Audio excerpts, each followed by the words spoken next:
Pants. And now introducing the starting five for the home team in this contest, the Pipers of Hamline. Introducing first the 5'7" sophomore guard out of North Branch, Minnesota, number 5, Hamline Coleman. A 5'6" sophomore guard out of Cobalt, Texas, number 12, Haley Sayer. And welcome to the South Point Arena in Las Vegas, Nevada for the third and final day of the D3Hoops.com Classic. Games 11, 12, 13, 14, and 15. We'll take you all the way up to about 11 p.m. Eastern Time, if that's what you're into. We appreciate you tagging along. Here is our first game of the day. Will be between Hamline University out of St. Paul, Minnesota, and UC Santa Cruz out of Santa Cruz, California. Hamline will start with the same starting five they used in their first game here at this tournament. Morgan Coleman, Kaylee Stayer, Molly Wampler in the backcourt, Violet Kennedy and Riley Geisfeld in the front court. For UC Santa Cruz, the Banana Slugs, they will work with the same starting five as well. Backcourt of Katie Young, CJ Katina, and Kim Tom. Front court of Jenna Sparks, Caitlin Stevenson. The Banana Slugs come in at 2 and 9. Hamline at 2 and 8. And we're ready to tip it up.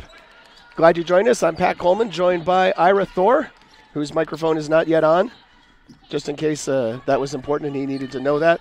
Well, thanks for turning on the mic, Dave McHugh.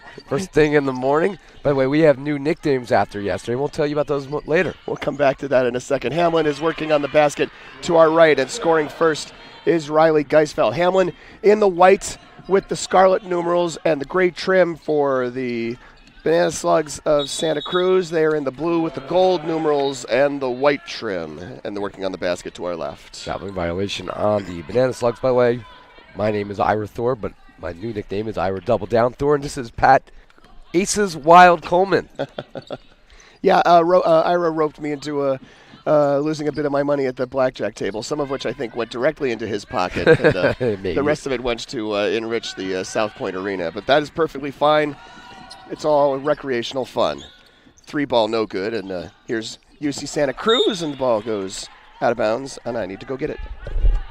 Oh, the ball is literally underneath the scorer's table. So Pat Coleman, play-by-play, has now bent down, reached under the table, and he has gotten back up without wrenching his back. So a successful retrieval of the ball for Pat Coleman. I guess that required play-by-play, huh? You know, I mean, people couldn't see your athletic endeavor over there. We've had a lot bigger saves or a lot tougher rundowns of basketball in this arena, that's for sure. By the way, you didn't play too poorly last night. You just ran into a string of bad luck. I did. I was up for a little while, and then they changed dealers, and, you know, luck changed. It is what it is. I got off the table, and you did really well, and that's all that matters to me, buddy. I was down to my last $5. Started with 60 because, you know we're small time here. We don't have right. We don't have the big budgets. This is D3.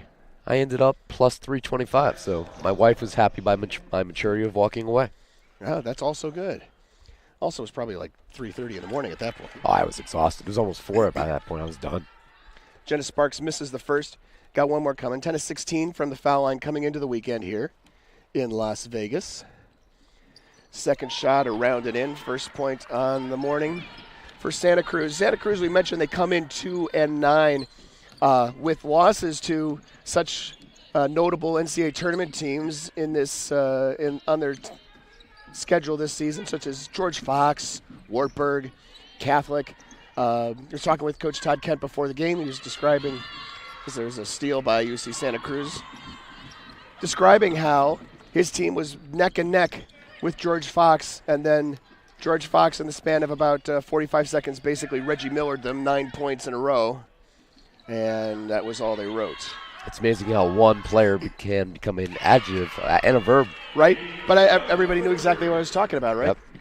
Katie Young with the 3, Santa Cruz with a 4-2 lead. Dave McHugh, our producer here this morning, has been producing all of these games here at the South Point Arena. You may see that I've been doing most of the interviewing, and Dave's been doing all the producing, basically, and Ira's been calling a lot of games, and we'll get him some more interviews as well, as a 3-ball is off to the left by Kaylee Stayer. I think the one interview I did was with Chuck McBreen. It was just two Jersey guys talking basketball and music. You know, I actually have yet to watch it. I only edited it. Well, we had a little fun together. Even though we have competing teams, we still have a good enough relationship where we can have some fun. 3 ball on the way from the wing and a little bit short. Roadrunners did not, however, have any fun at this tournament, leaving Vegas 0-2. No, first time that they have left Las Vegas without a victory, and this is their 7th trip to the D3Hoops.com Classic. That is a nice streak, though. And we're glad to have them every year. It's a lot of fun. And, Chuck McBreen is a character, but it's been fun to watch his teams, and he's been always really good-natured about, when his team comes out with when they go 2-0, which they've done. They've gone 1-1 a lot. They've probably lost some games that he thought they should win and that we thought they should win. And there's a 18-footer good by Kaylee Stayer. Listen, this tournament over the years on the men's and women's side has been a catalyst for teams to either get into the top 25 for the first time or sometimes skyrocket up the rankings. It's true. It is definitely a vehicle for you to get into the top 25 if you are already a program on the verge. Come here, play well against good teams. We've seen that happen. Elena Carranza into the game for the first time for Hamline. Had a big first half against Occidental yesterday, tailed off down the stretch. Struggled in the right-hand side of the building with shooting lines. And to be honest, it was just the last 4 or 5 minutes of the game. Hamline had every opportunity to win that contest, and they just couldn't put them away late. Here's Carranza with the rebound. Unable really to control the basketball, however, and it's taken back by Caitlin Stevenson. Katina with the basketball. Hands off for Tom. See, these are so much easier the second time you see a game, second time you see a team, right? It's the first time I'm seeing Santa Cruz. They actually played They played before you got here. Yep, they were the one team I had not seen, them and actually UW Stout. 2 teams I have not seen in this tournament out of 15 overall, as they played on Thursday. That was Thursday, right? Yeah, sure, whatever, day 1. Before my flight landed. I don't deal with days of the week here. I just deal with numbers. Game number. Yeah, game number 11. So that was Stevenson's shot, no good. Here's Carranza down the other end and does not get the roll. Now, Carranza, I don't want to say these numbers from memory if I have my official pile of box scores here. Yeah, 6 of 17 from the floor. Geisfeld 4 of 15 from the floor. That's where they really struggled yesterday. First half, Hamline. Oh, see, we don't have half shooting numbers in 4-quarter box scores. About 45% from the floor in the first half, about 27% in the second half.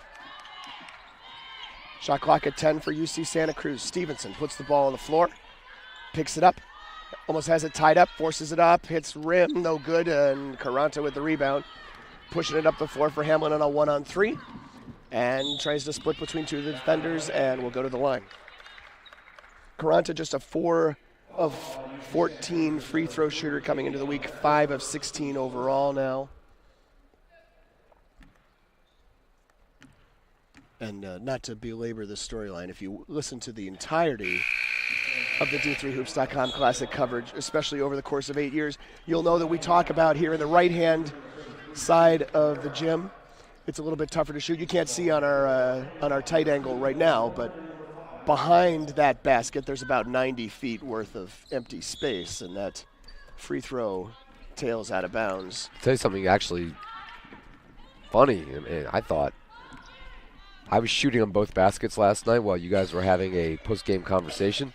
I actually had a more difficult time shooting on the baskets to our left than the right, and the only reason was the scoreboard. I don't think people really realize this. The way the scoreboard is positioned, if you're shooting from straight on, you're looking right into the scoreboard through the glass. I noticed if you look at some of the photo galleries on d3photography.com from this event, those guys do a great job. We've had Larry here with us for the past 4 years now. You see a lot of the shots that come from underneath the basket, and if you're looking across at the other basket, you get kind of that impression for sure. Yeah, that was driving me nuts yesterday. Also, the fact that I kept missing every shot was driving me nuts also. But you and I are amateurs at that sort of thing. These people are supposed to be able to do that. They shoot a lot more than we do. Geisfeld to go to the line. I actually coached this on a recreational level, with 11 and 12-year-olds. So you could shoot better than 11 and 12-year-olds? Are you a better shooter? I'd say I could shoot better than them, but I could tell them to shoot. Those who can't do, right? Exactly. Are you a better shooter than a fifth grader? I am a better shooter than a fifth grader. That's all that matters. First shot good for Geisfeld. Better shooter than a fifth grader. Geis- Probably not a seventh grader. Geisfeld on day 2, that was yesterday, whatever day that was, 12 points, 3 rebounds. There she hits 2 of 2. That was Friday, by the way. Yeah, Friday. Yeah, you know. Hamline coached by Alex Foke, the first season head coach. He was a assistant for the men's basketball program at Hamline for 4 years prior to taking the head coaching job on the women's side. Pereira with the basketball. This is a foul away from the basketball.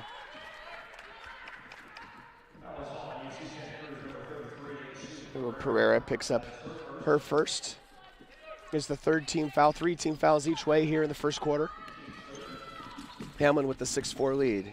Caranta kicks into the corner for Heather Moore. Dribbles up. Sartain swings near side for Morgan Coleman. No relation. Dump underneath. And the feed is finished.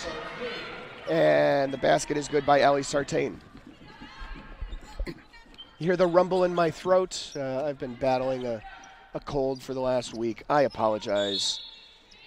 I sound more like a bad baritone than a tenor today.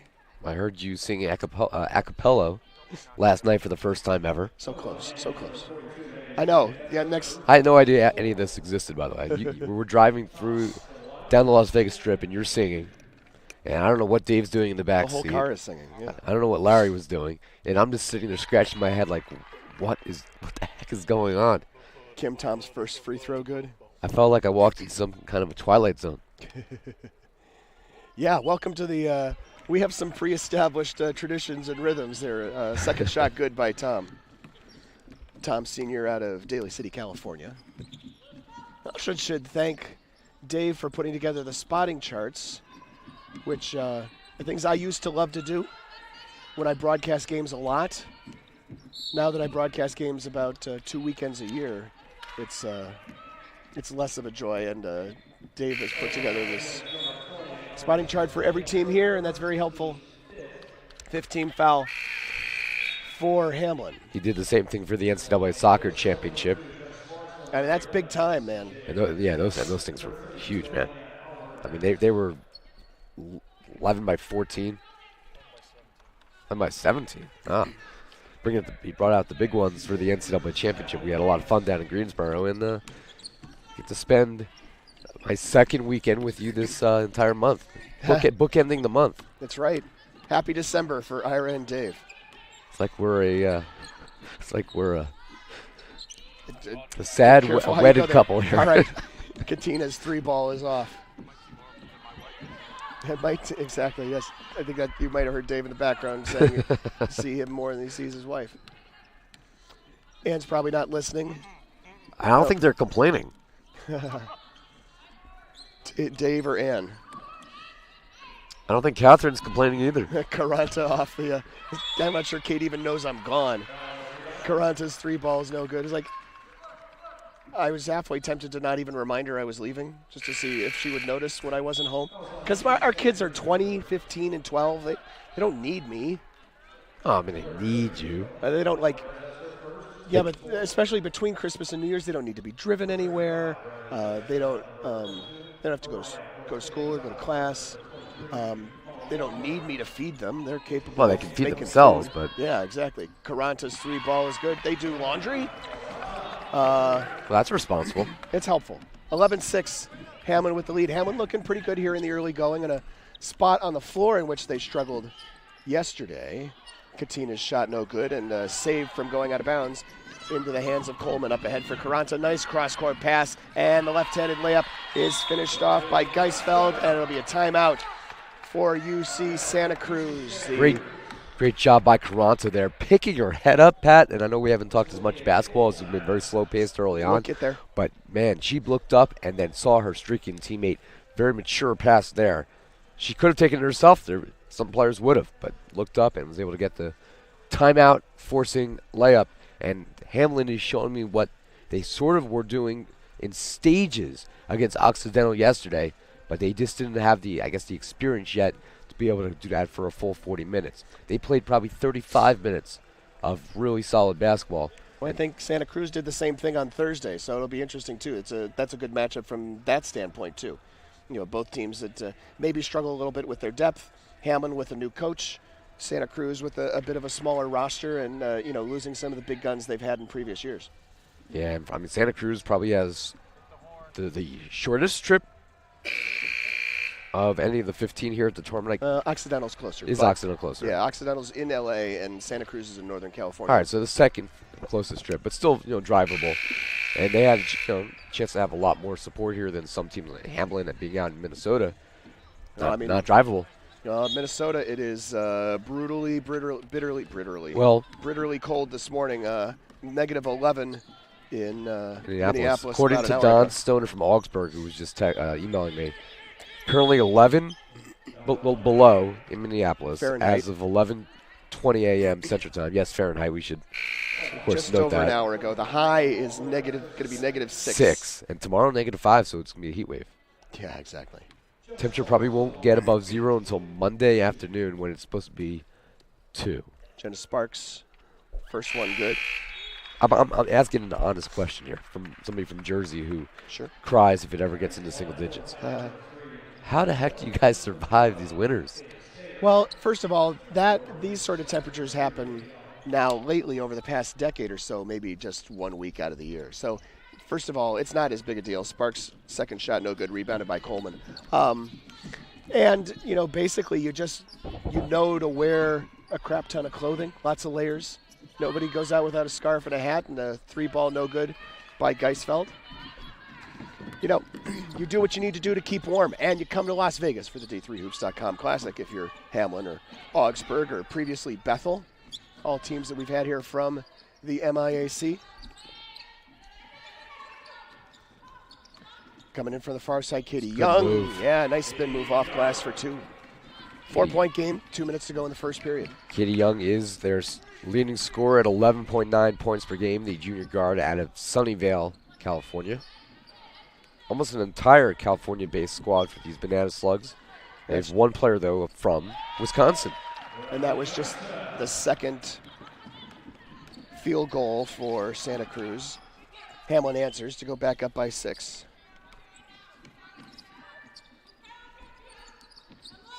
Sparks outside for Stevenson. Back to Sparks, low post. And they're going to get Geisfeld for coming over and making contact on defense.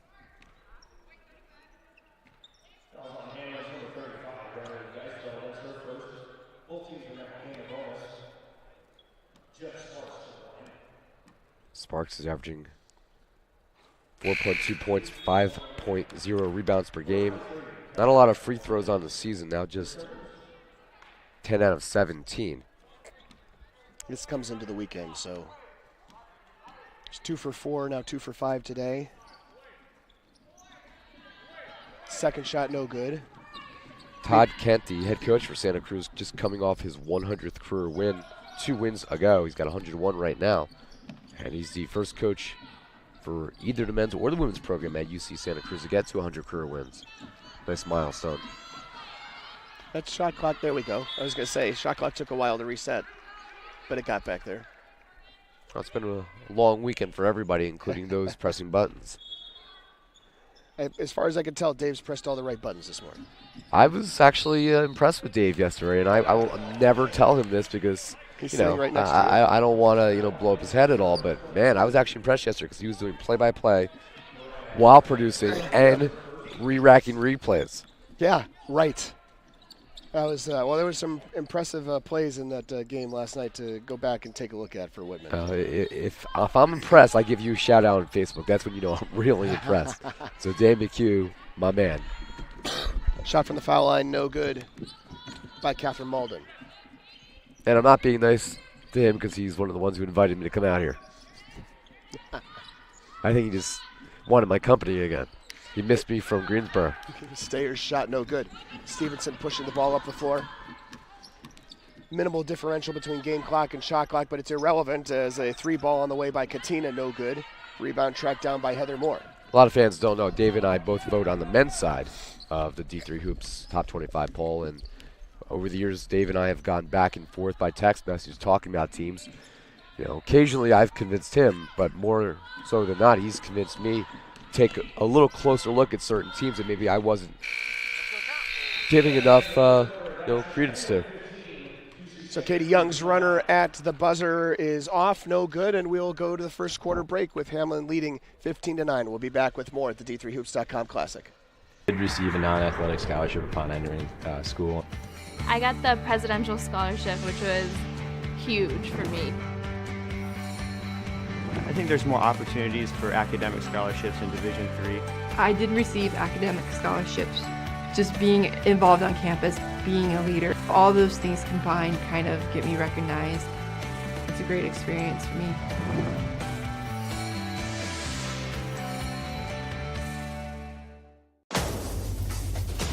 Defining moments. Championship dreams. Share the experience with your family and friends. The 2017 NCAA Division III Men's Basketball Championship, March 17th and 18th at the Salem Civic Center in Salem, Virginia. Visit ncaa.com/tickets for your tickets today. End of one here at South Point Arena, 15-9. Hamline with the lead. Hamline being led by Riley Geisfeld. She's got 8 points here in the early going, like she did yesterday. She started off pretty hot. 3 of 5 from the floor, 2 for 2 from the line. Hamline 6 of 15 from the floor, 40%, 1 of 5 from beyond the arc, 2 of 4 from the foul line. A big rebounding edge on UC Santa Cruz. They lead them 14-8, and Santa Cruz is struggling from the floor. 2 of 13, 15%, 1 of 5 from beyond the arc, and 4 for 8 from the foul line. Being led by Katie Young with 5 points. She has the basketball stolen away. And it's Caranta going back one-on-one the other way against Tom. And the layup hangs on the rim and falls through. Great job in transition there, Hamline, making sure that basket went down. And they have a very comfortable lead here to start the second quarter. Yeah, nice start to the second quarter. If you're Alex Folke, you're going to be pretty happy about your team coming out, executing on defense, finishing it off in transition. Here's Tom putting the ball on the floor. Left-handed layup, no good. Sparks goes to the floor for the rebound, but it's picked up by Geisfeld. Up ahead, Caranta, again, one-on-one. This time a little fall back, no good. Nice job defensively. Katie Young getting back to defend. Sparks all alone up ahead after the long pass, and it is a layup to cut the lead down to 6, 17-11. Now backcourt pressure, but Hamline gets across the timeline easily. 3 ball on the way for Stayer. Her shot no good. And Young with the rebound. I was taking a look at Gordon Mann's recap from yesterday on D3Hoops.com. 3 ball on the way and around it in for Katie Young. And for those who missed it, one of the biggest upsets in D3 women's basketball the entire year, maybe in years, quite frankly, is an unranked Albright team beat Tufts, #1 team in the country, 62-59. Geisfeld shot. Sparks, awry. Good job by Sparks there, the 6-foot junior at Castro Valley, California. Yeah, how about this one, too? In men's basketball, Loris defeating McAllister 165-89. I can't read that half. Oh, my God. It was like 100-41 at the half in that Loris game. Loris out of Dubuque, and there's a bit of a tumble to the floor, but everybody's all right. Yeah, I need to know a little bit more about that game. I saw that at the end of the night last night, and I'm like, well, that's interesting. I was not aware that Loris was going to push the ball. I understand. I thought I had seen McAllister was tinkering with some new offensive concepts, shall we say. First shot no good by Moore. Or new to them. Could you show me that score one more time? I want to make sure I'm not You're not reading things, yeah. Oh, my God, 165-89. Good rebound, tipped out to Cortana. Our colleague Gordon Mann is at Montclair State today, where Albright and Tufts will each be playing. Seeing matchups that were not expected on paper. Pull-up jumper, and that is no good. Off the back iron by Kim Tom. Or they could be expected matchups just at the opposite times of the day. Yeah. Trap in the front court, but Moore gets the ball away. Caranta launches from 24, no good. she is eventually at some point in her career, those shots are going to start falling for Caranta. The junior guard is going to start putting up some huge numbers. Put back is good by Stevenson. She'll go to the line. Santa Cruz with a chance to even this one up.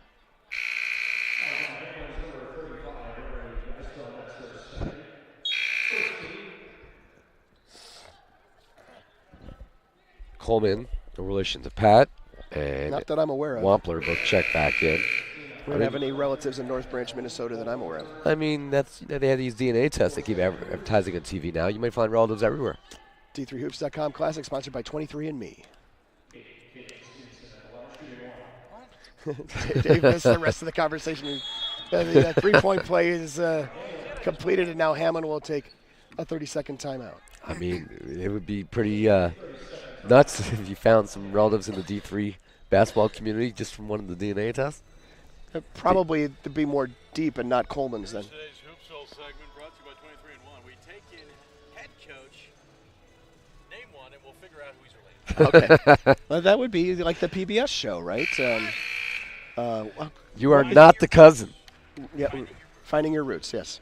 Finding your D3 roots, I guess. Finding your routes. No, I don't know. I'll come up with something. I'm Pat Coleman. He's Ira Thor. Dave McHugh alongside doing the production on this game. Larry Radloff chatting up with the officials on the baseline. And that is our crew here at the South Point Arena. Harry making friends wherever he goes.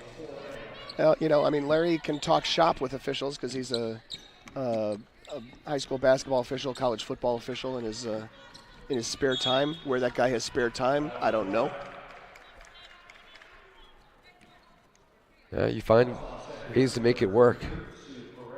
People ask me how I'm able to get as much done and go travel across the country. Lack of sleep is a big part of it. I don't watch a lot of TV. I don't watch a lot of movies. We found this yesterday when you were making references I did not understand. But that's how I'm able to, kind of live the life I'm able to live professionally. Got to give something up. I just got elected to a position in my hometown. Want to get back to the community. Means I'm going to do less for myself. And Santa Cruz takes the lead, 19-17. Santa Cruz down 17-9 at one point. That is a 10-0 run for the Banana Slugs.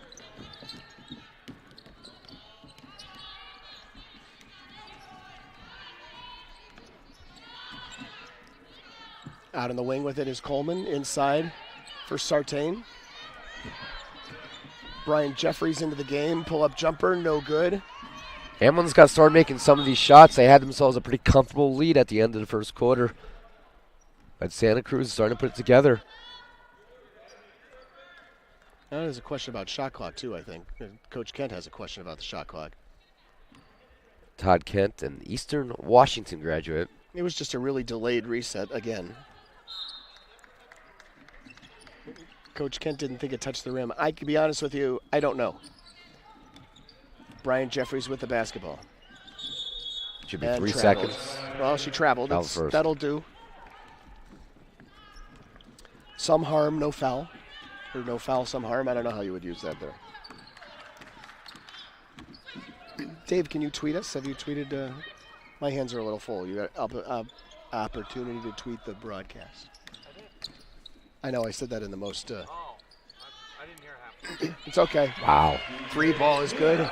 Now Santa Cruz with its biggest lead of the afternoon. Katina averaging 9.4 points a game. Good three-point shooter on the year, coming into the weekend at over 38%. And Santa Cruz has really put together a nice swing here now. 13. Banana Slugs up on the nothing. Pipers, 22-17.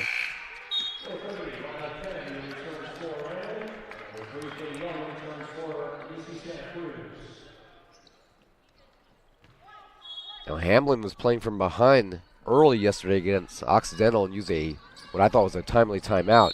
I think they can use one here to kind of get themselves refocused because Santa Cruz has been hitting pretty much every shot they're putting up, and over the last 6 minutes now have silenced this Hamline offense. Yep, it was 17-9, and as Ira mentioned, 13-0 run has given Santa Cruz a 22-17 lead here in the second period. Battle on the floor for the loose ball between Violet Kennedy and Catherine Malden, and the jump ball will head back towards the Hamline end of the building. And a good job there by Kennedy, the 6-foot freshman out of Colorado, getting her hands in there to disrupt the play. So Caranta comes back into the game. Geisfeld comes back into the game. I'm actually amazed how our voices are holding up. I'm not even coughing anymore. Yeah, I just have to get all this gunk out of my throat. Thursday was rough. I mean, Thursday I was like, how the heck are we going to make it through this weekend? But Thursday I was like, there's a double dribble or a travel by Geisfeld. Yeah, well, I just keep daisy chaining all this Mucinex and Dayquil and relying on the dry desert air to do whatever else it can. Because we've been outside so much. But again, the air inside is just as dry. As is our humor. Ha! I wish it were that subtle. There's Stevenson's shot is airballed, no good. Battle on the rebound. Geisfeld has to go to the floor for it. Gives it up and somehow right into the hands of Caranta. I don't know how Geisfeld found her teammate there while her back was on the floor and she had to lob it. Wide open three on the perimeter, no good for Stayer. And she had no choice but to kind of just lob it up in the air. Any other motion there, she would have been called for a travel. And there was somebody there. Caranta seems to be everywhere, first off. She hasn't hit a ton of shots since the first half of the first game here at the tournament, but Caranta always seems to have the ball in her hands. Stayer floater, no good. Rebounded by Malden for Santa Cruz. Up ahead, Young gives off, three on the corner in the wing for Katina, rattles out. Rebounded by Molly Wampler. Wampler on the floor along with Geishart, Violet Kennedy, Caranta, and with the basketball right now, Kaylee Stayer for the Pipers, and they come up with another empty possession. Again up ahead. Layup, and good by Kim Tom. And I thought the Pipers kind of forced that layup, a shot that, there's one thing between being aggressive, Pat, and forcing up shots that you don't need to take, and I think they need to get more touch on these balls and get smarter possessions, because right now, maybe 5-6 possessions in a row where you used a good term, empty possessions. And that's what they're having here. And now they're down by 7. I think, too, they use a lot of players. I'm sure also Coach Foki, and just his 11th game coaching this squad, is trying to find out what are the combinations that work, right? You got a bunch of different players of competing skills. You're trying to find combinations on the floor that make sense and then put them to work. Caranta back to the line where she has struggled but makes her first. Well, that finally ends what is a 15-0 run. For now, anyway. That's it. But we still haven't had a field goal in, I guess we're talking about almost 7 minutes. Second shot around and off. Santa Cruz still up by 6, and they have the basketball working on the basket to our left here in the first half. Young splits the defenders, and an easy one off glass for 2. Couldn't have been easier. You and I could have made that shot. We might not have been able to get through the hole, but we could have made that shot. Well, at least finish her layup. So. Yeah, well, she finished the layup. Sometimes you can't say that. Wampler coming in from the left side with the layup. Cuts the lead back down to 6. I've always been a terrible player, but if I couldn't make the layups, I think I would physically remove myself from the floor. Yeah, I was a rebounder. That was the only thing I could do. 3 ball, no good by Katie Young. I was an outfielder, in all honesty. I'm an outfielder and a pinch runner. Caranta's shot, no good. Put back, no good, and Kennedy will get to the line. Kennedy put herself in good position there and basically forced Sparks into that foul. But Kennedy has struggled from the line as well, though. She is 3 of 8 from the line on the season, including yesterday's 2 for 4. First shot good. Kennedy, freshman from Longmont, Colorado. 6-footer, played in all 10 games previous to this, has started a couple of them. Second one good. Cuts the lead back down to 4. 1, 2, 3, 4, 5, 6, 7, 8 different players have started games for Hamline this season. Well, Santa Cruz has lost their last 7 games, and they're 2-9 on the year after the loss to Amherst. Hook shot, That's good by Jenna Sparks. Haven't called her name too much here this afternoon, but she had a pretty good game in the opener against Amherst.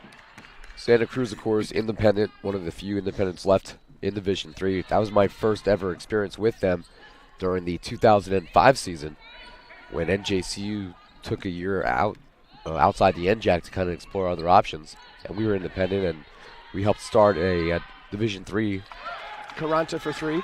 Independence Association, so these kids still had a chance for some kind of season-ending awards.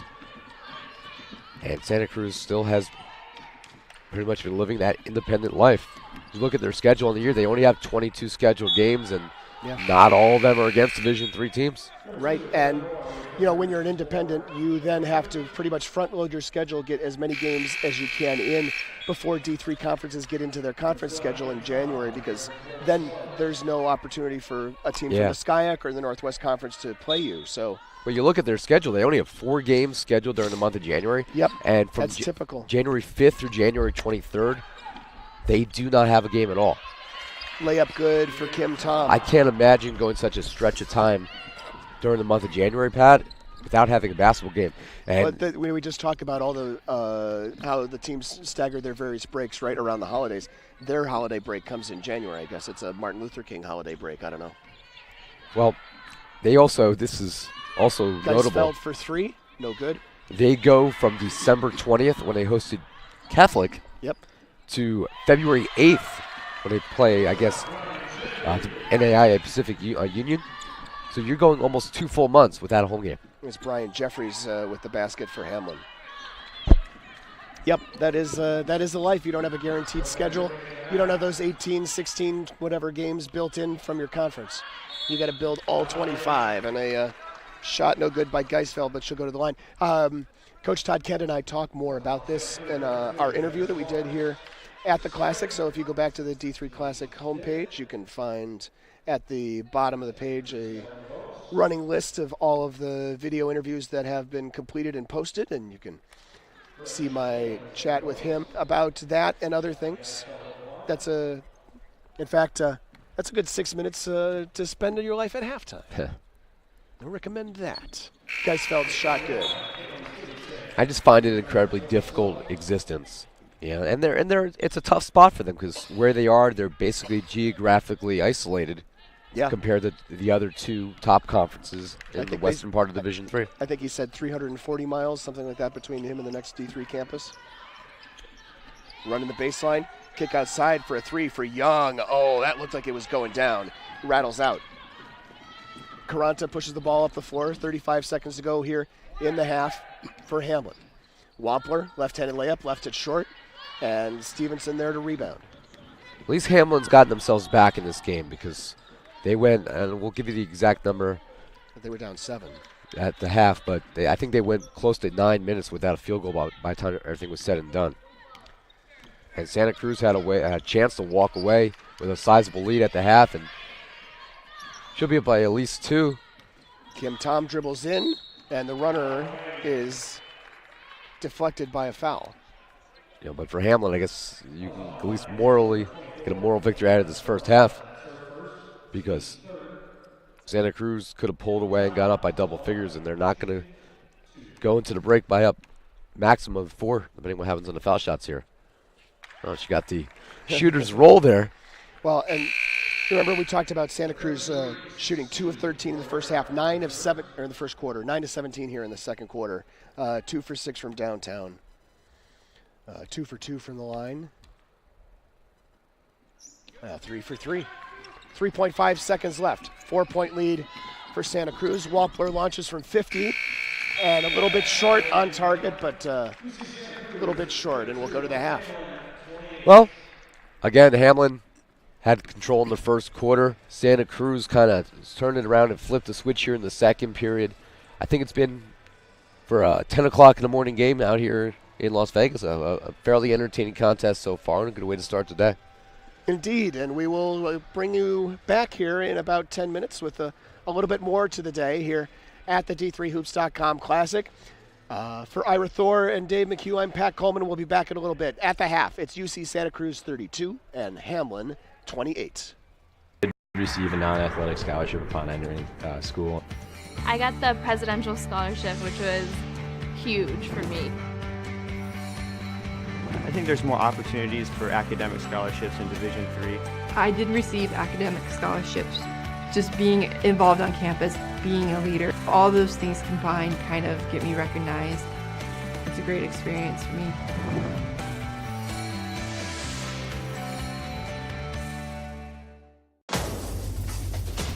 Defining moments. Championship dreams. Share the experience with your family and friends. The 2017 NCAA Division III Men's Basketball Championship, March 17th and 18th at the Salem Civic Center in Salem, Virginia. Visit ncaa.com/tickets for your tickets today.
Receive a non-athletic scholarship upon entering school.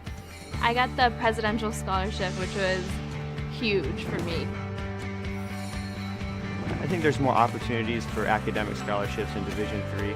I did receive academic scholarships.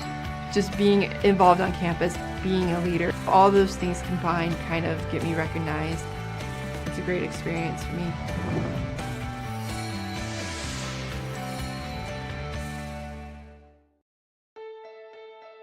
For the love of the game. That's what it's all about, they say. But for those of us who are Division III student athletes, it's more than that. It's more about team and the schools and communities we represent. And for the many of us blessed with the strength to compete in sport at the college level, we understand that with what we were given comes a special obligation. Our obligation to help those who have their own special needs and whose love for the game is no less intense. That is why NCAA Division III teamed up with Special Olympics. Since August of 2011, we and others from Division III campus communities have volunteered more than 250,000 hours, time away from the classroom and practice field, reaching across the country to coach and mentor Special Olympics athletes. And to learn that in giving, we receive so much more in return. Help us keep that dream alive. Be part of it. Get involved. You can make a difference. I'm a Division III student athlete, and I know how powerful words can be. The term gay doesn't mean stupid, lame, or less than. So I pledge to speak up if I hear the term gay used in a derogatory way or any other homophobic terms. If you can play in Division III. I'm a Division III student athlete, and my teammates unconditionally accepted me as part of their family. So now I pledge to do the same for others. If you can play in Division III. It's on us to stop sexual assault. In any way that we can. To get a friend home safe. To never blame the victim. It's on us. To stand up. To make our community safe for all. It's on us. It's on us to look out for each other at parties. It's on us. To be more than just a bystander. To step up and say something. It's on us, all of us. To stop sexual assault. Learn how and take the pledge at itsonus.org.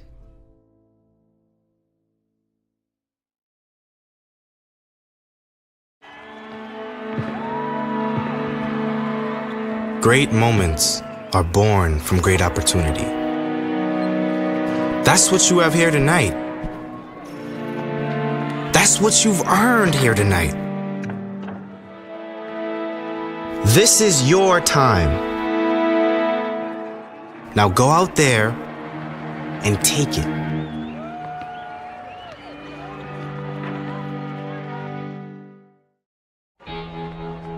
Cheer for the stumbles. The he shoulda had that's. And the tears that linger. For in those moments, greatness lies.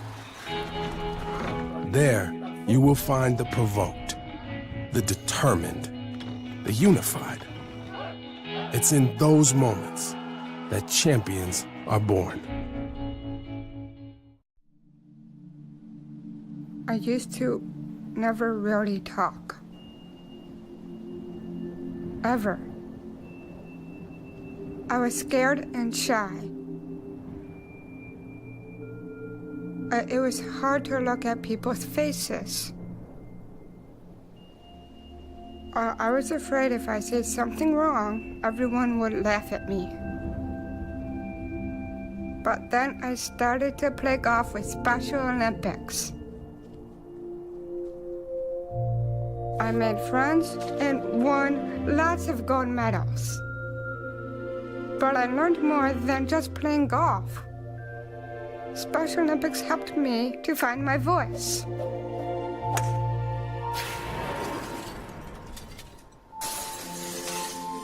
And now everyone else is speechless. Division III allows you to give yourself to other things. Having that free time allows me to pursue the things that I want to pursue. Division III athletics affords students the opportunity to, engage in the other interests in their campus and in their lives outside of that sport. It allows you to just be able to do everything you want to do. I wouldn't change it for the world.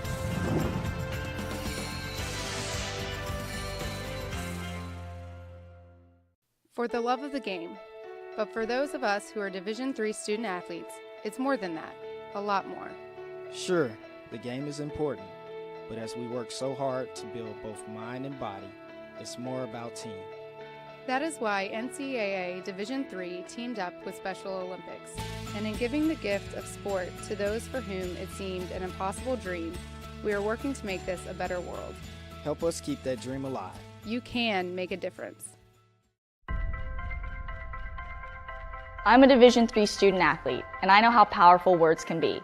The term gay doesn't mean stupid, lame, or less than. So I pledge to speak up if I hear the term gay used in a derogatory way or any other homophobic terms. If you can play in Division III. I'm a Division III student athlete, and my teammates unconditionally accepted me as part of their family. So now I pledge to do the same for others. If you can play in Division III.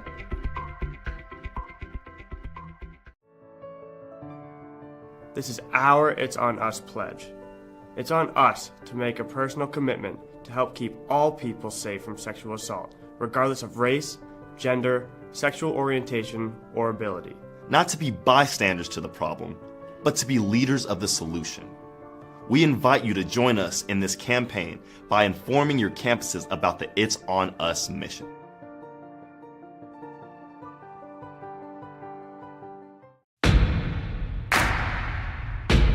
It starts right when you hit the court.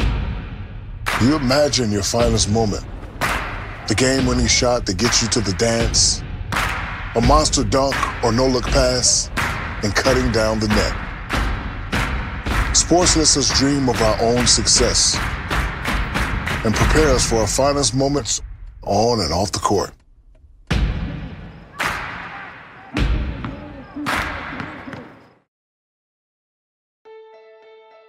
For the love of the game.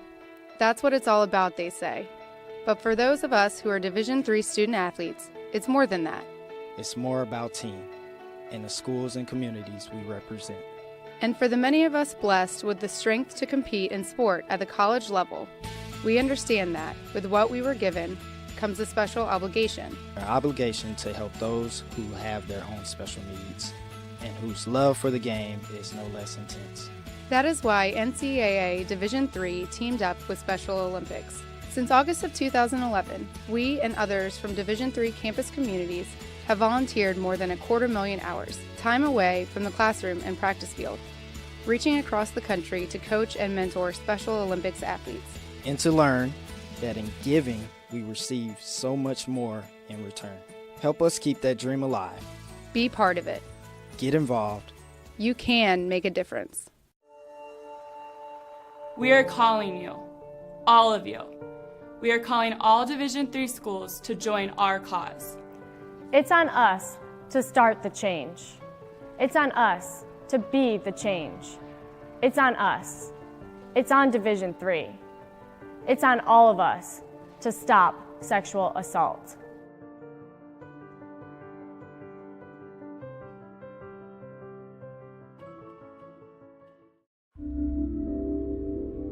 This is why we love sports.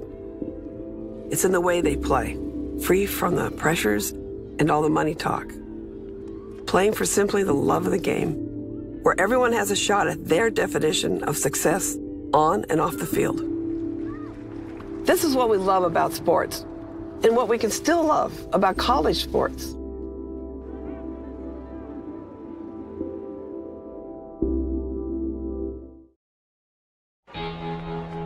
Cheer for the stumbles, the he shoulda had bats, and the tears that linger. For in those moments, greatness lies. There, you will find the provoked, the determined, the unified. It's in those moments that champions are born.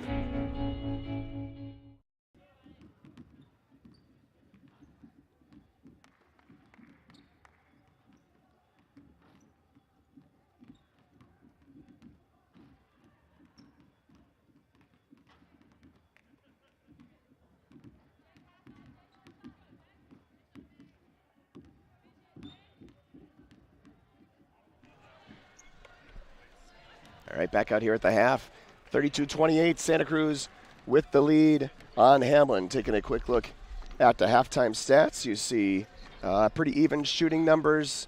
37% for Santa Cruz, 30 for Hamline. Rebounding edge, of course, is huge for Hamline, 28-17. Hamline's turned over the ball a few more times, 9 compared to 5. Neither team's shooting well from the outside. Neither team's shooting great from the foul line, but the numbers all across are pretty even, and it's been a fairly evenly matched first half here, Ira, even though it was kind of punctuated by runs of success for Hamline and then run of success for Santa Cruz, and then Hamline kind of working its way back in at the end. Yeah, it really been a story of two periods. Hamline outscored the Slugs 15-9 in the first quarter. Santa Cruz completely flipped that around, 10-point differential in the second, 23-13. And you look at just the time of leading in this game.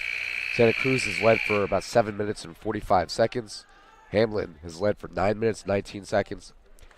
Barely even right there. They were tied the other 3+ minutes of action. And going into the second half, it's really anybody's game. Hamline led by Geisfeld and Caranta with 9 apiece and a bunch more players with 2.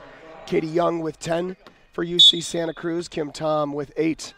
Jenna Sparks with 6 and a couple of 3s and 2s for the Banana Slugs, who are working on the basket to our right here in the second half, launching a 3 right away and hitting it. It's CJ Katina. That's a great way to start the second half. I was going to say the one edge that Hamline had that was pretty decisive was in that rebounding category, plus 11 differential, but there won't be any rebounds if you can knock down the 3. That's right. One and done in a positive way. Geisfeld goes up and is fouled by Stevenson. Looking at the fouls, Jenna Sparks and Suhansi Pereira with 2 apiece, and now Stevenson will pick up number 2 for Santa Cruz. On the Hamline side, Geisfeld with a pair, Morgan Coleman with a pair, and Molly Wampler with 2 as well. First shot good. By the way, I'm looking at my Facebook page here. Okay. There is All right. There is actual proof that you and I played blackjack together. All right. This is great. Geisfeld makes both free throws. 35-30. Geisfeld now 5 of 6 from the line on the day. I've decided I'm not going to say on the morning. It just feels weird. I'm going to use on the day for these first games. Sparks in the high post. Gives it up. Gets it back. Puts it on the floor. Backs out. 17-footer. Left it short. Rebound saved from going out of bounds by Wampler and collected by Geisfeld. And that was a dangerous play there. She didn't grab it cleanly initially off the missed shot and falling out of bounds. Yeah, fortunate to save it into the right person's hands. Good thing you got a teammate in the right spot. Kennedy with the basketball. Near side with it is Wampler. It's a combination of names who are the starters but don't actually play a lot together on the floor. Dribbling in is Stayer and losing the handle on it out of bounds. It'll be Santa Cruz basketball. You know, by the way, we were talking about the difficulty Santa Cruz has in its scheduling, and I'm looking at the Slug schedule in the second half of the season. Month of February, they only play one Division III team the entire month. And who is that? It's Caltech on the 19th, which I would assume what day of the week is that is Monday. I guess so that would be right before conference tournament play would begin. Yeah, probably true. And Caltech would probably not assume it's qualifying for the conference tournament. A 3-ball is good by Katie Young. At least on the women's side, the men's team has made Pretty some good. strides. Yep, got to be in the top 4 to be in the conference tournament for the SCIAC, but that is not impossible for Caltech, which is something we would not have said 5 years ago.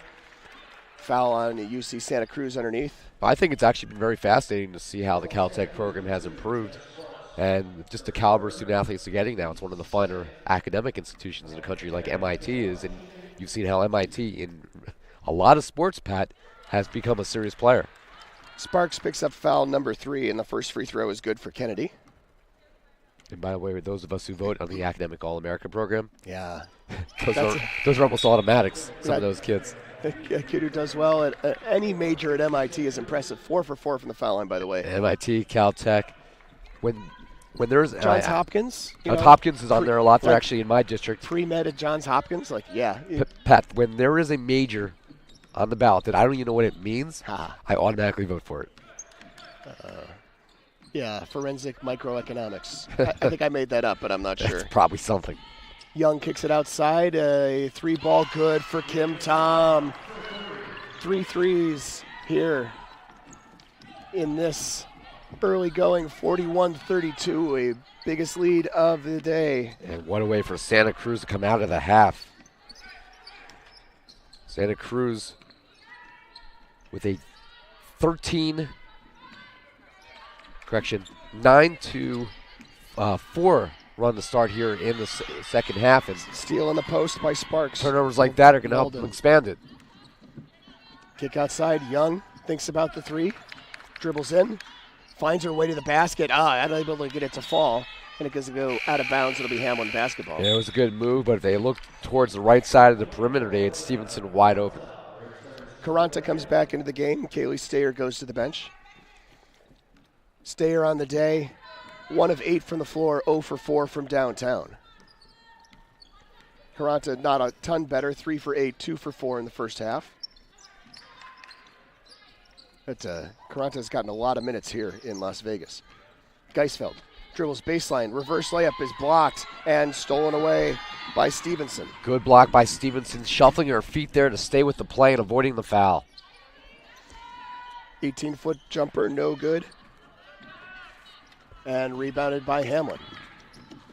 Caranta up ahead for Coleman. Coleman picks up her dribble. Cross-court pass for Wampler. Launches a three from the wing. That one's no good off the back iron. And rebounded by Katina.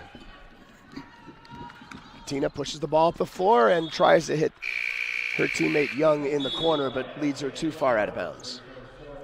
Each team will sub. We'll see Anchi Pereira come back into the game for the first time this half for Santa Cruz. And Violet Kennedy goes to the bench for Hamline, and Maria Ortega-Flowers comes into the game. A brief 3 minutes of action in the first half. We're also talking about the proximity to this tournament for some of these teams. Occidental, about 3.5 hours. Yep. Wampler dribbling in and is going to get it to go. Of course, my curiosity took over. 528 miles from here to Santa Cruz, about an 8-hour drive. I say, is that Google Maps or is that the official NCAA system? That is Google Maps. That's my go-to. All right. Shot rattles in for Kim Tom, and the lead is back up to 9. But you know what it is? Growing up and spending most of your life on the East Coast, you don't really appreciate how big the West is. Not at all. Yeah. And that's kind of been a dream for mine of years, is to rent an RV and take the family for 2 weeks on the West. Pull-up shot, no good, and it is deflected out of bounds as Malden unable to hold on to it. And I think that would, for young children, I think that would be a great learning experience as well. But for the parents or for the children? I think for everybody. But you really don't appreciate, if you spend most of your life on the East Coast, how spaced out everything is on the western part of the country. Yeah, exactly. It's really eye-opening. We drove west from Minneapolis about 4 or 5 years ago on Labor Day weekend, and Geisfeld will go to the line. About 8 hours west to get to Mount Rushmore, maybe 6 hours west. Another 4 hours, 3 hours to 2 hours to Devil's Tower. We could have gone another 2 hours west and seen Yellowstone. And then, you're facing 12 hours just to get back to Minneapolis. Yeah. Which, in a lot of cases, Minneapolis or, the Minnesota Dakotas border is kind of the frontier of Division III. There are no D3 schools in the Dakotas, none in the Mountain Time Zone other than Colorado College and a double dribble. And, there's all that space in which Division III schools, and, of course, in a lot of cases, people aren't either. Exactly. And it's funny because we were looking at doing Mount Rushmore as a family vacation this upcoming summer, and I was looking at, is it easier to fly into Denver, Omaha, Minneapolis? And I just assumed it would be Minneapolis. It's actually Denver. Well, makes sense, yeah. Yep, you can see the Rockies, a lot of Rockies that way. And it cuts the travel time in half, actually. Pereira with the basketball up top for Young. Back to Pereira. 4:47 to go here in the third period. 43-35, Santa Cruz with the lead in the leather. Young, left-handed dribble, guarded closely out on the perimeter. Shot clock down at 7. Dribbling in is Young. Shot no good off glass. Does not reset. Missed the iron again on the second shot, and it's going to get tied up, and the shot clock expires at the same time. So yeah, there's nothing touched the rim there. So everybody looks, and it's a shot clock violation.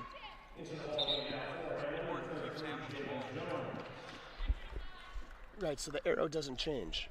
Importantly, Hamline keeps the arrow. Hamline down by 7, by 8 here. Can they start hitting some shots on this opposite look?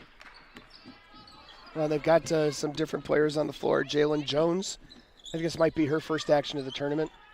You mentioned Ortega Flowers, hasn't gotten a lot of playing time, and there's a turnover away from the basketball. Yeah, we've mentioned this a couple other games in this tournament. For a lot of shooters, this is the easier side to shoot from. Yeah, and they haven't had a lot of shots here in this quarter. No, and Hamline needs to start making some more consistently because Santa Cruz has a good opportunity, if they could stop turning the ball over, of maybe put this in double figures and pull away. Shot left short on the 3 ball by Kim Tom, and I travel on the rebound as Hamline's Jalen Jones goes to the floor. Hamline has taken just 4 shots in this quarter in just over 6 minutes of action, Ira. And that was also a tough break there for Jones because scrambling for the ball looked like she actually got popped in the side of the face. That caused her to travel there. Could be. I'll know in about 40 seconds when the replay comes through. Oh, look at that. We got a replay. Well, no, we have This is just the delay with the buffer. Yeah. It's handy, though. Good to see it again. Inbounds comes in and shot no good by Jenna Sparks. Oh, she ran into her own teammate. That's what happened to Jones. Jones with the basketball, dribbles into the lane, dumps it off for Geisfeld, and Geisfeld will go to the line. Nice move to the basket by Jones. She won't get an assist out of it, but she will get her teammate to the foul line. One of our fans just pointed out online, and I actually did not see that score, that Hamline men's basketball team upset Williams last night out in California, 73-71. Yep, they're at Cal Lutheran's tournament. Pipers rally from a 14-point second-half deficit to win that one. Williams makes a trip that far west fairly often. We'd love to have them here. Geisfeld makes the second free throw to cut the lead to 7. That's a great point, so I appreciate Shafe59 pointing that out. It's a lot of scores last night, and we have 5 games here going on, so we're trying to focus on our own tournament. Right, and Gordon's keeping the home fires burning from the rest of the site. 30-second timeout by UC Santa Cruz is getting maybe a little sloppy on offense. Hamline had a mildly successful trip down the floor on offense, so maybe they just want to make sure that they take this time to... This is an important final 13 and a half minutes for these two teams. Again, right now both teams well below 500, but you have a lot of basketball still to play in this season. Very good opportunity to turn your season around. Hamline very easily could have come out yesterday and beaten Occidental. Santa Cruz had a much taller task facing Amherst. To go into the second half of the year with a win versus multiple losses in a row. I mean, Santa Cruz has lost, I think, 7 in a row coming into action. Completely changed the dynamic of the second half of your year if you could find a way to pull out one on day 3 here at the T3 Hoops Classic. Yeah, and these are two evenly matched teams, either one of them with a good opportunity to come out of here with one of those wins. Kim Tom, pull-up jumper right side of the lane, and she buries it. Back to a 9-point lead. And I think Hamline, with the start that Santa Cruz has had this year, has a lot more to play for, because Santa Cruz, their only hope of really making the NCAA tournament is one of those rare Pool B bids. There's not too many to go around. 0. They have to get an at-large, a full Pool C. They have to full at-large. Shot no good. That's a good point that they got rid of that, was it last year? Well, and there's not enough Pool B eligible teams right now. Here's a 3 ball on the way, and that is no good by Katie Young. Katie Young a little bit slow to get up, just aggressively boxed out. And looks like she is okay, but she is definitely trying to shake it off. She just waved towards her bench. I'm all right. Leave me in.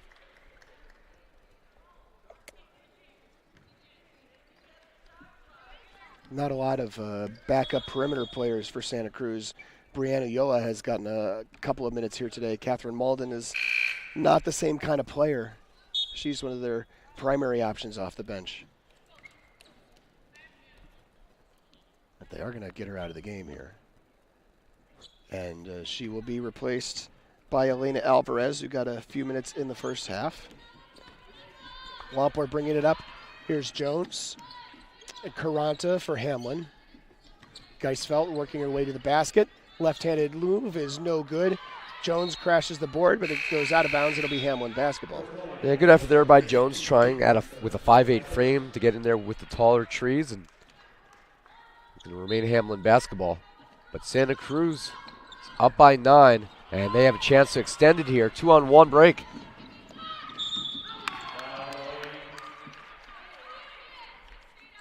And a good foul by Hamline. Make them shoot the free throws here. Don't give up the easy fast break basket. We'll see if Katina's able to knock down a few from the line. It's been a lot of foul shooting here in the third period. First shot good. Katina, 10 of 13 from the foul line coming into the weekend. Pereira back into the game for the Banana Slugs, and Geisfeld does a great job of boxing her out, and Wampler collects the rebound. 10-point lead, the biggest lead of the tournament for UC Santa Cruz. Jones picks up her dribble, And the ball is knocked away, and she collects it back again. Up ahead, Geisfeld. A little bit of 3-on-2 advantage. Kennedy gives it off for Caranta. Shot around and off. Offensive rebound by Jones. Try to get it to a teammate, and it's going to be a tie-up. But remember, the Hamline still has the arrow, so it will remain Piper basketball. Hamline with just 8 points here in the third quarter. First time that they've been down by double figures today. Whopper out on the perimeter, guarded by Katina. Here's a shot at the foul line by Geisfeld. Shot no good. And if you tuned in late, Hamline once led this game 17-9 before what I believe was a 15-0 run for these Banana Slugs. And the 3 ball is good by Katina. And a timeout by Hamline. That's a big 13-point deficit now for Hamline, which has, in consecutive days, started out strong and then faded. But this time, the struggles have come a little bit earlier in the game. Yeah, yesterday against Occidental, Hamline was very much in that contest until the final 5 minutes, and fade is what they did down the stretch here.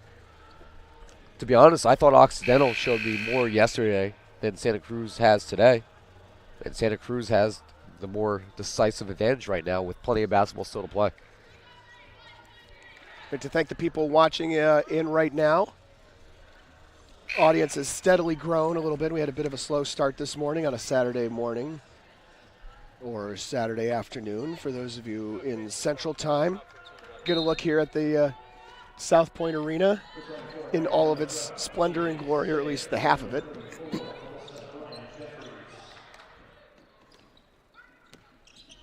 Brian Jeffries with the basketball for Hamline. Now a 3 from Wampler in the near side. Battle for the rebound, and it's won once again by Santa Cruz. Santa Cruz hasn't won a lot of rebounding battles here today, but they won that one. Pereira with the basketball, near side for Katina. Tom with it, just left of the circle. 12 seconds to shoot. Back to Pereira, just running some clock. Now takes it right turn to the basket, and no good. Can't get the roll. Geisfeld with the rebound. Wampler brings the ball up the floor. Final seconds here of the third period.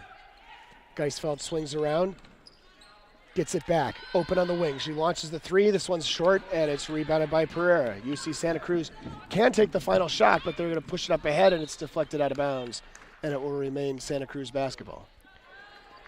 Well, Hamline was 5-20 a year ago. Keep that in mind. So for them to even challenge themselves to come out and play in a tournament of this caliber, sure. and with the change of coaches, but you have to schedule this tournament. That previous coach probably scheduled this trip. I give the program a ton of credit for coming out to this tournament, one of the biggest stages in the regular season in Division III, and challenging themselves. And they're down by 13 right now, still a full quarter to go, but we'll see what they can learn about themselves and what fight they have. Kim Tom, crossover dribble, takes it into the lane, knocked away from behind. Launching maybe a little bit early is Alyssa Brian Jeffries from about 60 feet out, and that's the way the third period will end. 49-36, Santa Cruz trying to snap a long losing streak here as we are at the end of 3. We'll be back with the fourth quarter of action on Game 11 of the D3Hoops.com Classic in just a moment. It starts right when you hit the court. You imagine your finest moment. The game-winning shot that gets you to the dance, a monster dunk or no-look pass, and cutting down the net. Sports lets us dream of our own success and prepare us for our finest moments on and off the court.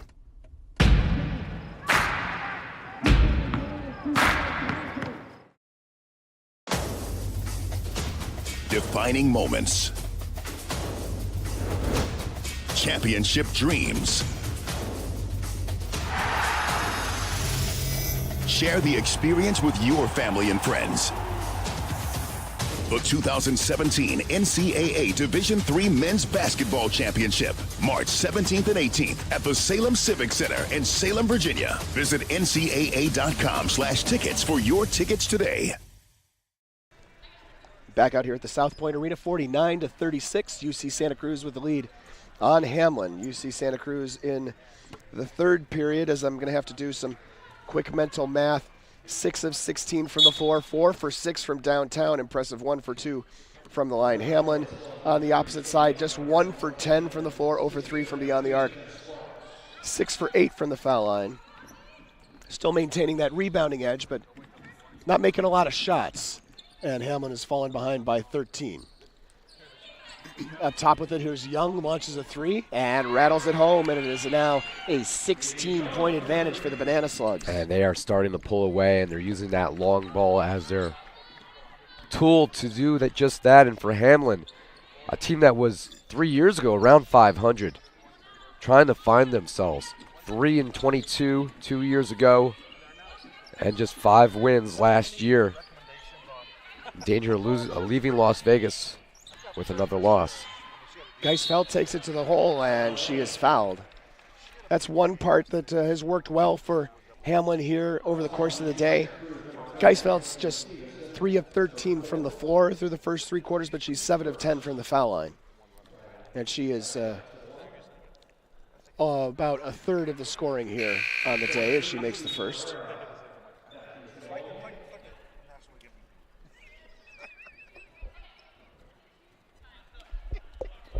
Dave McHugh is. I don't know what that conversation was going on back there. But I like to see Dave laughing. That means he's happy. Second shot, good. I think the one thing about having 5 games in a day and not having had any 6s is they're manageable. I can live with 5 games. I like the 10 a.m. start. We never started. One year we started at 9. I think we had 6 games and went 9, 11, 1, 3, 5, 7, 9 or something ridiculous. Shot launched up, no good by Tom, but she'll go to the charity stripe. I like the structure right now. Yeah. I think it's extremely manageable. You know, I came in not really knowing what to expect because it's my first go around here at the D3 Hoops Classic. Well, I mean, if you've been a place where they've done 4 baseball games at a baseball regional, 5 basketball games is shorter. It is. Last year, first shot good by Tom. I did play-by-play for the entire New York regional. Oswego won that. It was a really good tournament, and we even had a 3-hour weather delay one day. Yeah. See, there's no weather delays here either. The weather delay is about 5 seconds when a pigeon makes its way through the. That was great. Maybe some dust and some reverse ducting thing comes out of the equestrian stables, and they have to wipe down the floor again. Those are the only delays we've had in 8 years. We were losing our mind last year where it was raining, and we decided to do a fake broadcast of the rain delay. Baseball is both simultaneously the best and the worst that way. Sartain ties up on the rebound with Jenna Sparks, and Sparks is going to get called for the foul. That's one of those situations where... That is the 4th foul for Sparks, by the way. Where you really help you if you have a sense of humor. That's how you get through those moments, yeah. Pat. Yeah, exactly. Malden comes back into the game, and Sparks will go to the bench. That's the first time this weekend I've called you Dave. It's not bad. I almost called Dave Keith once yesterday. It's nice to have Phil. Phil, is that what he said? Yes. Shot no good by Caranta. Should be a tie-up. Tie-up by Sartain, and it is Hamline basketball. Who's Phil? It's my assistant. Oh, I got you. Sure. He's busting my chops now. It's all right. Geisfeld inbounding underneath their own basket. 16-point deficit right now for the Pipers of Hamline. Geisfeld top of the key. Caranta far side. Caranta dribbles in. Caranta has not had a lot of success on the offensive side of the floor today. Coleman picks up nice entry pass underneath for Sartain, and that's something that works. And that's the first real strong offensive possession we've seen for Hamline in maybe this entire half. I think it has to be. They only had 1 field goal in the third quarter. 3 ball on the way for Pereira, way too strong. High off the glass and rebounded by Wampler. You know, again, like we talked about, this is not quite the starting lineup on the floor right now, but it's a combination we haven't seen a lot of. And Wampler's 15-footer is left to the left. Another tie-up on the rebound. They continue to battle, and this one is UC Santa Cruz basketball. Again, I don't think people appreciate what it's like shooting straight on into this basket with the scoreboard straight behind it. It hasn't been a dynamic I even thought about until I went out and was shooting myself yesterday, and it is tricky. It probably depends on your height, too. Maybe a 5'3" player wouldn't have the same angle. This is true. Shot no good by Young, but she'll go to the line. That's great. Dave is showing me a photo of a individual shoveling snow with a broom in shorts and flip-flops. This is not Minnesota. Where is this? Well, it's probably not New Jersey either. Oh, it's Maryland. Okay. That's relevant to the game, so that's good. Dave's hometown, home state. Young's first shot is good. 82% free throw shooter on the season. His first foul shot of the day. Well, Santa Cruz doesn't really have to worry too much about this miserable cold that's been gripping most of the country, but Hamline and most of these other schools very much do. Well, Accidental doesn't have to. They're up next here. They face UW Stout in our second and final women's game of the day. Lead is down to 15, 55-40 for Santa Cruz.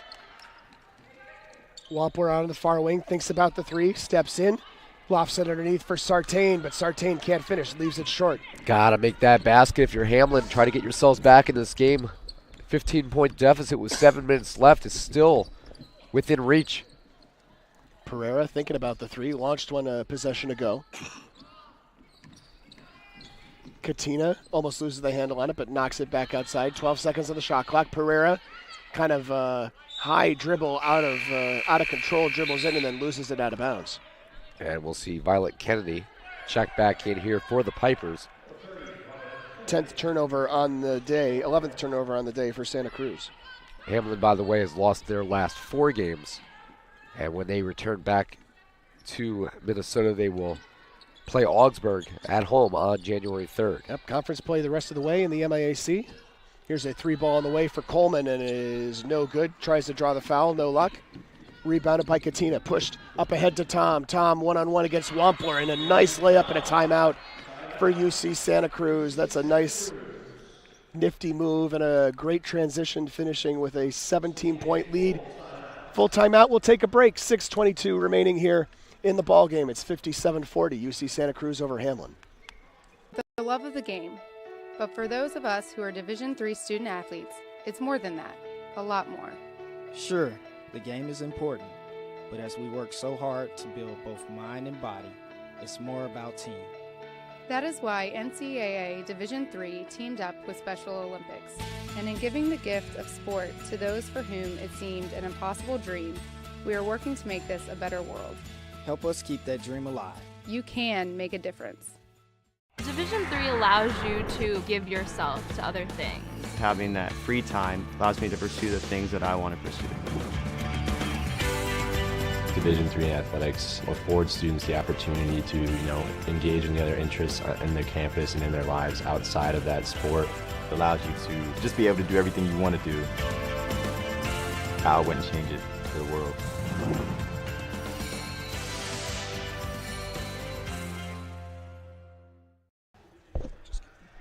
And we're back here in Vegas. Pat Coleman has rejoined us with a 17-point deficit. I have a 17-point deficit in a lot of things. Mostly, no, I probably shouldn't mention them.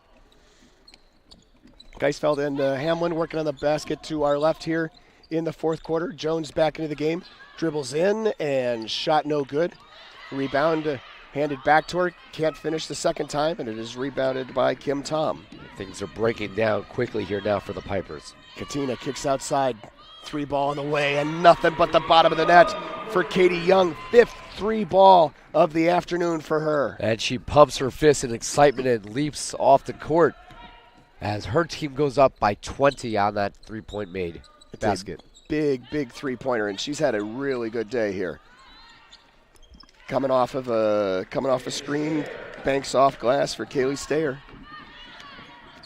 60-42. UC Santa Cruz content to run some clock around the perimeter, just pass the ball around a little bit. Now dribbling in, Tom, baseline jumper, good. Santa Cruz feeling it, everything falling here in the fourth quarter for the Banana Slugs. Yeah, just good form there for Tom, rolling off the screen and from the baseline just pulling up. And those are the shots that, the practice that goes into this game, into the sport, and the preparation. You see it on plays like that, where you're able to roll off a screen like that, Pat, and make it look simple. Santa Cruz 4 of 5 from the floor here in the fourth. 2 for 3 from downtown. Heather Moore back into the game for Hamline, and Whopper will take a seat. Moore loses the handle on the basketball but collects it. Geisfeld getting a lot of playing time here today. A lot of ball handling. Here's a three on the wing for Stayer, no good.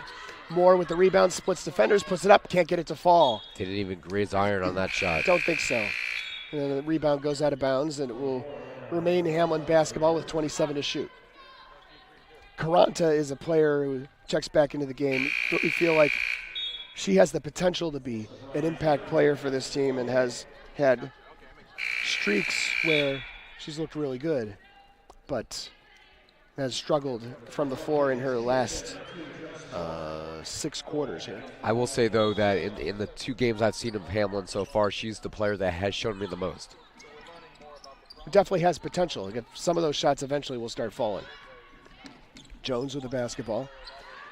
There's Kennedy, turnaround jumper, just doesn't fall. Hits the back iron twice. The Pipers, they just can't buy a basket, Pat.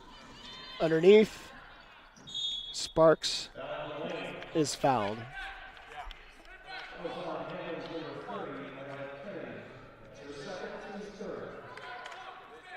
Violet Kennedy picks up her second foul, third team foul of the quarter. 4:24 to go. Inbounds comes into Sparks in the low post against Kennedy. Kicks it outside, wide open three. Young can't drain this one, and the rebound is deflected out for Hamline. Still a very comfortable lead here for the Banana Slugs. We'll see how they execute on defense, and they're able to close out this game without allowing Hamline to make any kind of a run at the end. Hamline, like you were talking about earlier, faded late against Occidental, but today they faded in the third quarter. Jones, and Jones double dribble.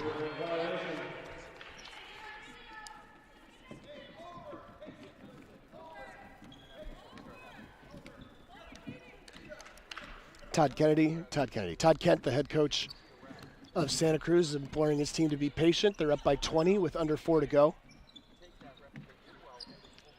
And Young is going to take a shot early in the shot clock as she hits that. 6th free ball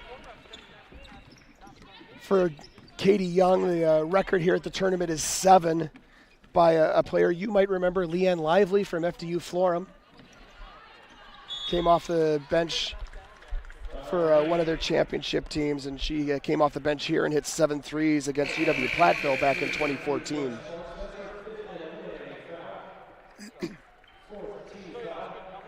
Foul number 5.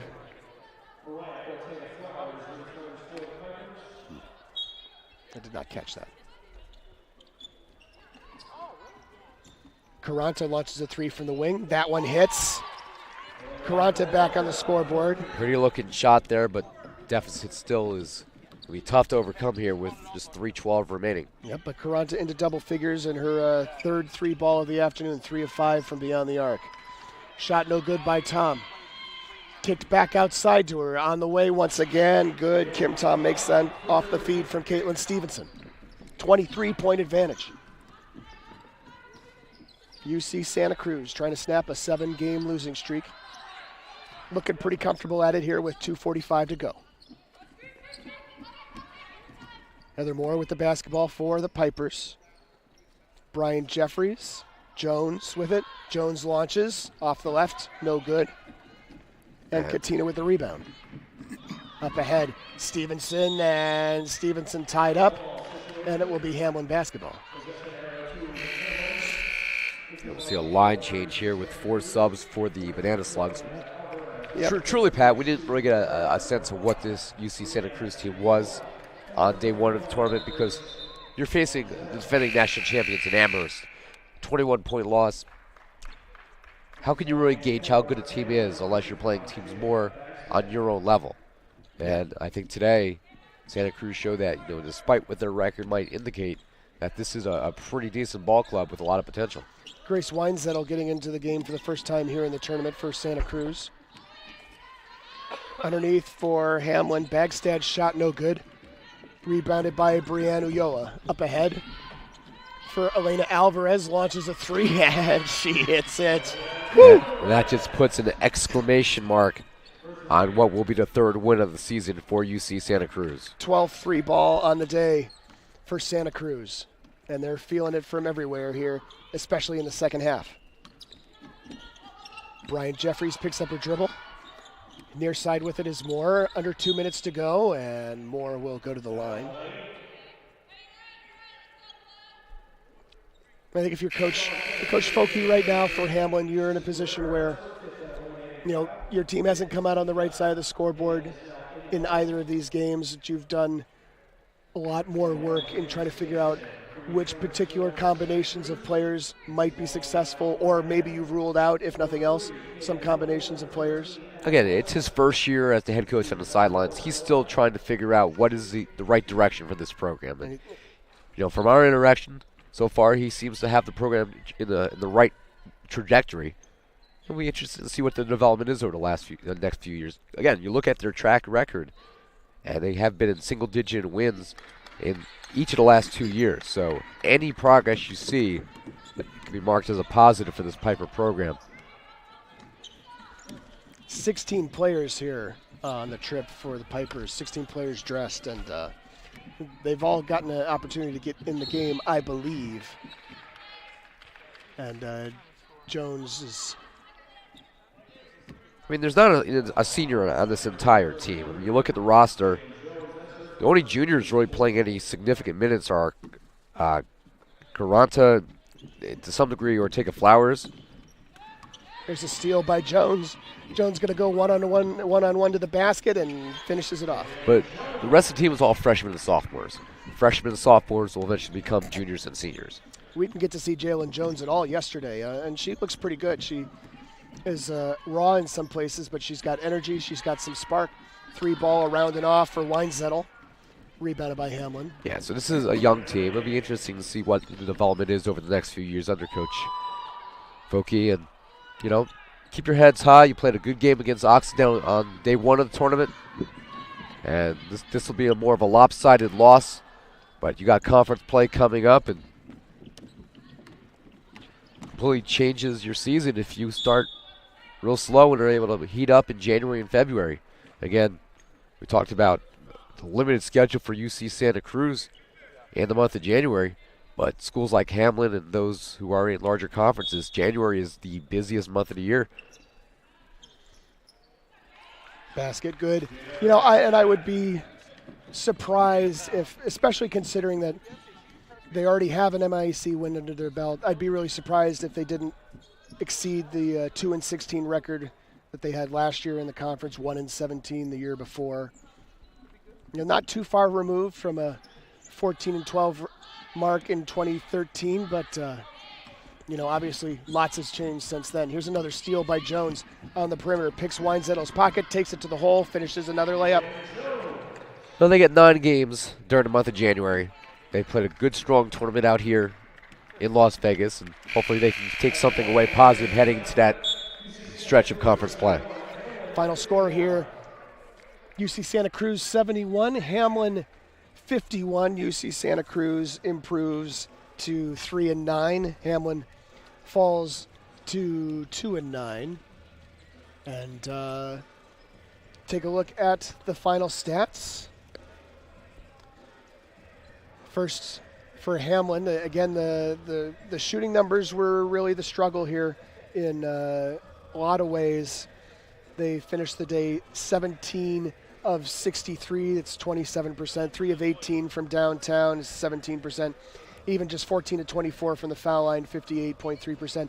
They out-rebounded UC Santa Cruz 50-37, including not allowing Santa Cruz a lot of second chance opportunities. Santa Cruz only had 5 offensive rebounds. They turned over the ball 17 times compared to the 14 for Santa Cruz. Quickly, the scoring leaders, Geisfeld with 15 on 3 of 13 shooting, 9 of 12 from the line. Caranta off the bench with 12, 4 of 12 from the field, 3 of 5 from three-point range. And then you have a bunch of players with 4, Kennedy, Stayer, Wampler, Sartain with 4, Jalen Jones with 4 there in the closing seconds. Brian Jeffries with 2, Bagstad with 2, and Heather Moore, Kayla Noble, Emma Larson all played along with Ortega Flowers, Megan Schmidt for the total of 51. And I went through the totals earlier. So the big rebounding edge for Hamline, not a big deal for Santa Cruz because they shot 41% from the floor and 48% from beyond the arc. on the day. Led by Katie Young from the perimeter with 6 of 11 3-point shooting, but Kim Tom overall a game-high 24 points. 8 of 17 from the floor, 6 of 6 from the foul line. Young, 8 of 14, and 6 of 11 for 23 points. Jetta Sparks had 6, Stevenson and Alvarez 3 apiece. Malden, Stevenson, I mentioned. Malden with 2. Ulloa, Weinzettel, and Pereira did not score for the total of 71. So 24 of 58, 41%. 12 of 25, we mentioned that's 48%. And 11 of 17 for the foul line, 65%. Yeah, Santa Cruz used that three-point shooting prowess to pull away. Anytime a team is able to shoot nearly 50% from three-point range and knock down 12 threes, Pat, they're going to be almost impossible to beat. And then when you counter that with their defense, where they limited the final 3 periods, Hamline shooting under 30%, including just 10%, 1 out of 10 in the third quarter. And that's just going to be too much for this Piper squad to overcome. Great effort by Tom and Young. Those 2 players each making 8 shots in the game and combining for 47 of the 71 points. The bench didn't really do much for Santa Cruz, scoring just 5 points overall, as Hamline got 24 points from its bench. But for this Santa Cruz squad, you don't need your reserves to score too much when you can get 47 points out of 2 of your top starters. Indeed, and Santa Cruz has to come out of here pretty happy about itself. Hamline comes out of here at least with a couple more games of work and some things to figure out headed into conference play in the MIAC, where they open on reopen on January 3rd against Augsburg. I'd like to thank my colleague Ira Thor. Thanks a lot on the call. Thanks Dave McHugh for production here this afternoon/morning. It's still morning. Yeah, the production's done in the morning, but the people viewing it might be in the afternoon. That's where I struggle with the whole time zone thing. And thanks to everybody here at the South Point Arena. Game 1 of 5 today is in the books, and the final score, UC Santa Cruz 71, Hamline 51. We'll be back in a bit with the game between UW Stout and Occidental.